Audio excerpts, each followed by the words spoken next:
বিসমিল্লাহির রহমানির রহিম। সম্মানিত দর্শক সহ দেশবাসীকে কিছু কথা বলছি।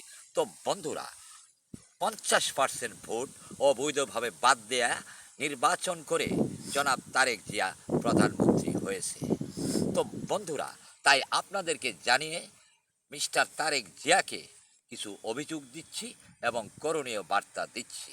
মিস্টার তারেক জিয়া ২০২৪ সনে জুলাই আন্দোলনে এই ধ্বংসনায়ক চাঁদাবাজরা যে নেতৃত্ব দিয়েছিল তাদের পরিচয় দিচ্ছি। এই ধ্বংসনায়করা নিজেরাই বলেছে, মেট্রো রেলে আগুন দিয়েছি, পুলিশ হত্যা করেছি, বিটিভি ভুবন সহ অসংখ্য অপকর্ম করেছে, আমি আপনি সহ সারা বিশ্ব অবগত আছে।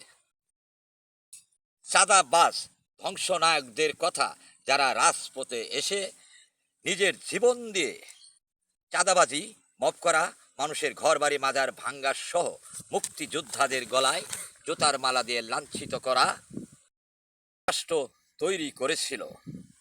তো বন্ধুরা, জুলাইয়ের জঙ্গি হামলায় শত শত পুলিশ ছাত্র জনতা আহত নিহত হয়েছে।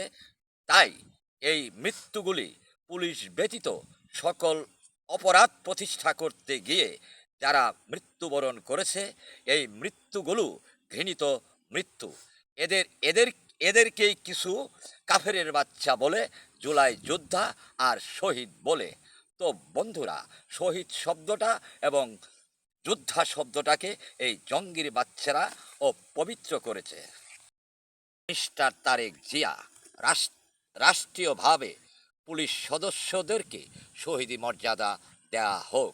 পাশাপাশি প্রতিটি নিহত পুলিশ সদস্য পরিবারকে রাষ্ট্রীয় কোষাগার থেকে আংশিক ক্ষতিপূরণ হিসেবে 10 লক্ষ করে টাকা দেওয়ার জন্য আমি অনুরোধ করছি।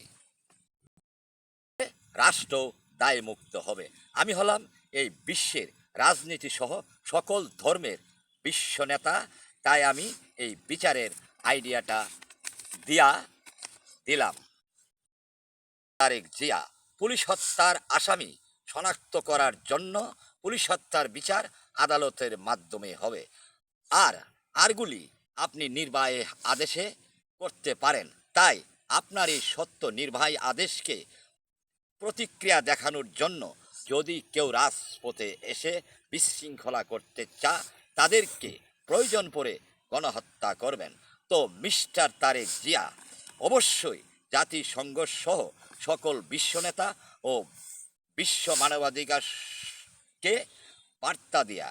তাই মিস্টার তারেক জিয়া বিশ্ব বিশ্ব সংস্থা যদি কোনো বিশ্ব সংস্থা বাধা দেয় তাহলে বলবেন আপনারাই তাহলে বিচার করে দিন।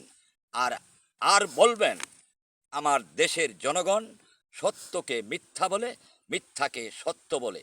তাই আমার এই পদক্ষেপ। আমি হলাম দুই বাপের বেটা।